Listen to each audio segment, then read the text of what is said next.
As a joint effort, a fellow ex-Muslim by the name of Abdullah Gondal and myself produced a video called Surah Fa Qaaf. Now, this surah was not written by us, but it was written by someone else who was anonymous. إنا خلقنا الدجاج خلقا وسلقنا البعيد سلقا وأطلقنا مع الرعد برقا وجعلنا الجو تلقا فمن يكفر بآياتنا شنقناه شنقا.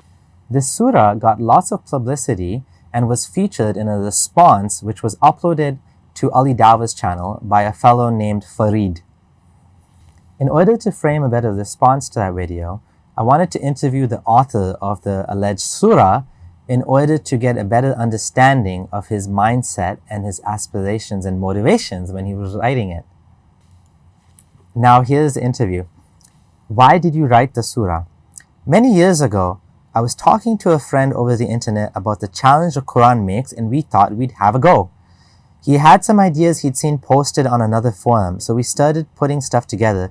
It was meant as a light-hearted parody and not something we put serious effort in. A humorous caricature emulating the tone of the Quran for comic effect. It wasn't intended to be published. What do you think of the Quran challenge? I think it's meaningless because no one can produce something exactly like the original writing of another, regardless of whether it is good or bad, especially when it belongs to a time period 1,500 years ago, when the language, context, mentality, and personality of the writer is beyond reach today. Of course, the fact that someone cannot bring something like another's work doesn't mean God must have written it.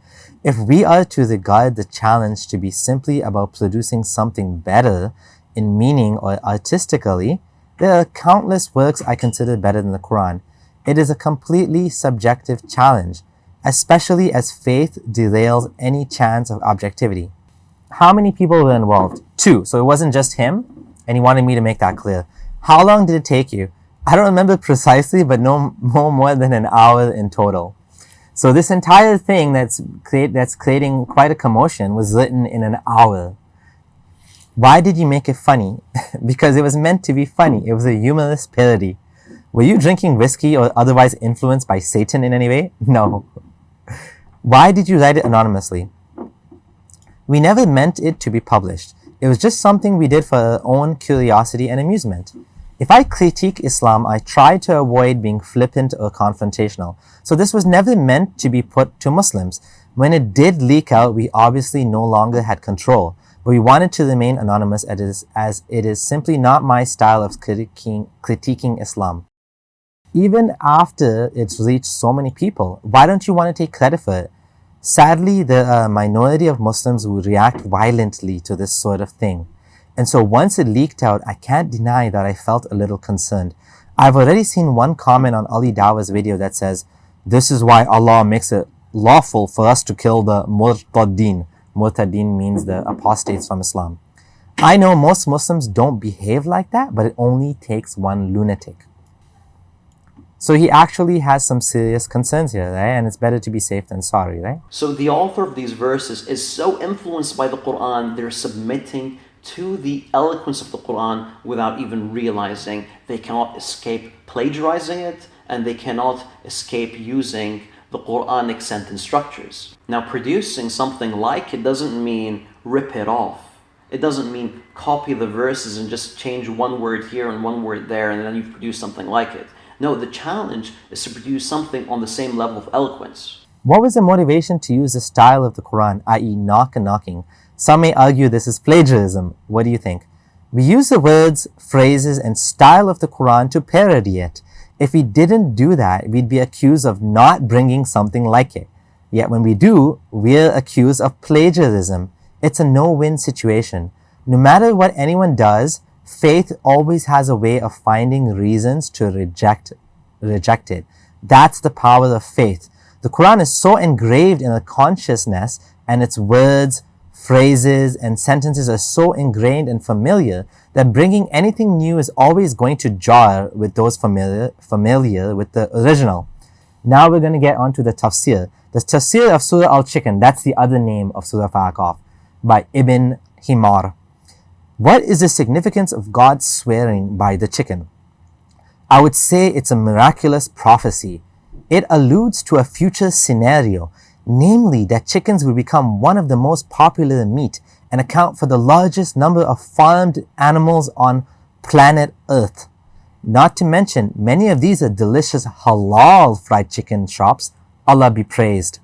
Notice here the author speaks of the signs of the Lord. These signs include God's creation of chickens, God boiling eggs, God sending thunder and lightning, and God making air fresh.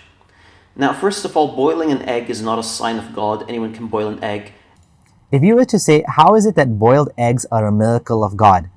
I would say because boiled eggs were sent down to Jesus and his disciples on the table spread at the Last Supper. Surah Ma'idah, chapter of the Quran. It is also one of the wonders of Allah that boiled eggs come in a convenient package that can be carried by hand, pocket, or handbag. It is protected in a cover that can be easily removed and is a very good source of protein, vitamins, selenium, and minerals such as zinc, iron, and copper. It is related from Ibn Hazika, who heard it from Hubbard, who heard it from her friend's uncle, who heard it from the guy who lives next door to the candlestick maker, who heard it from the fishmonger's errand boy, that Jesus gave a boiled egg to each disciple and told them to add cumin and salt. It is for this reason that Muhammad, peace be upon him, said, "He who does not add cumin and salt to his boiled egg is not one of us." This hadith is considered sahih by Al-Banani. Secondly, he says that thunder is sent. Now, thunder isn't sent. Thunder is the cause of lightning. Lightning can be sent, and thunder is not sent. In other words, this is just poor word choice. Now, let's carry on. If you were to say, why does it say we sent thunder when thunder is caused by lightning? I would say you have misunderstood the verse. Lightning is the object of the verb we sent, which is why the word lightning is in the accusative, while what is sent with it has been brought forward. It's similar to the pre-Islamic poet Kantaf ibn Shantaf when he recited, "I sent with the message a boy to the tent of my beloved." In other words, the verse is saying we sent lightning with thunder.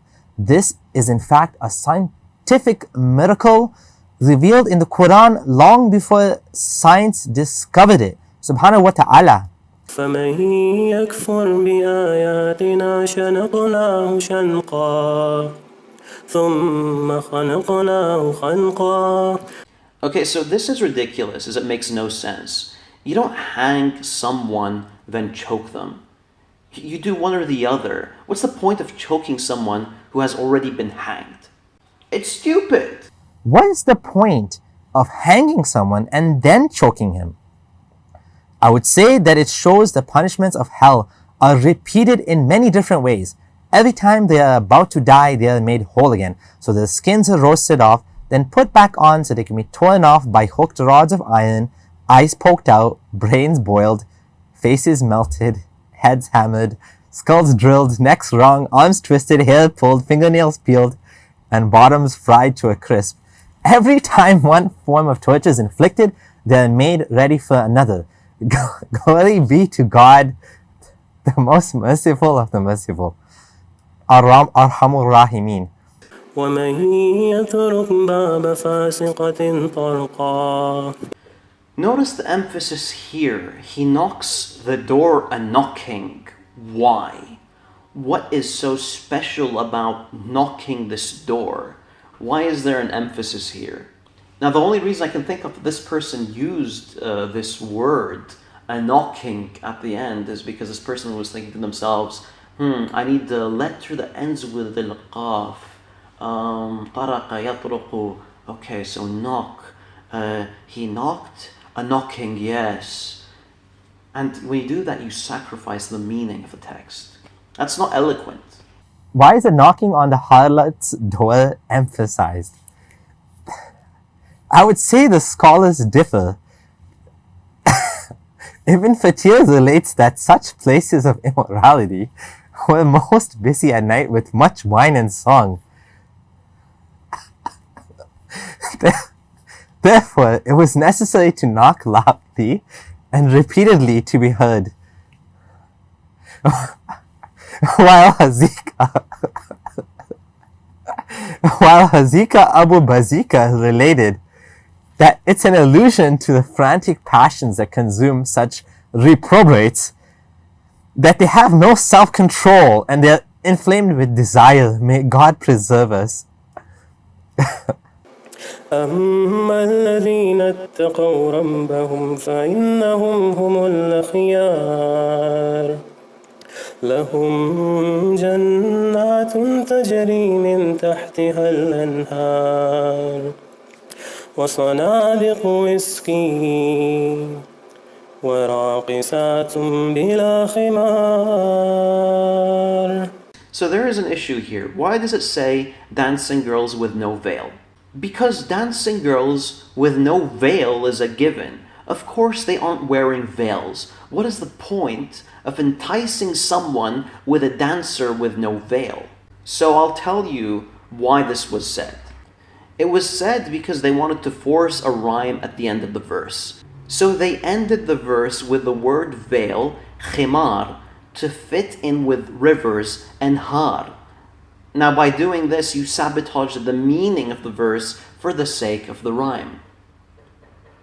What is the meaning of dancers without khimar, when dancers don't wear khimar, the veil? I would say this is amongst the amazing wonders and sublime subtleties of divine eloquence that man and jinn cannot hope to achieve.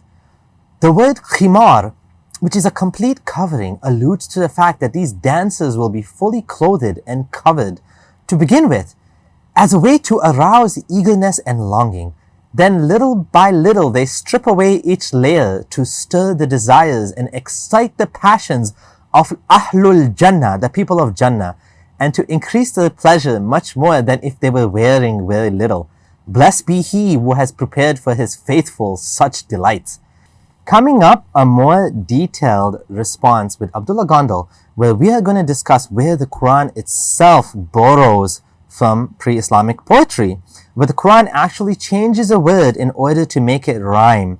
Basically, all of the complaints that Farid brought up regarding Surah Fa Qaaf are also found in the Quran.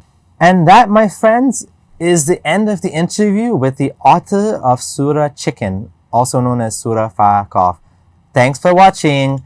Be sure to stay tuned and subscribe for when the next video is coming out with Abdullah Gondal in more detail, where we show how the exact same issues are found in the Quran. And I have a quick favor to ask from you. If you appreciate these videos and the time and effort that it goes into doing this, please consider supporting me. I have a support page created at abdullahsamir.com/support. A few dollars can actually go a long way in terms of upgrading my equipment and paying for monthly licenses, web hosting, and other such fees. Thank you so much. This is Abdullah Samir signing out.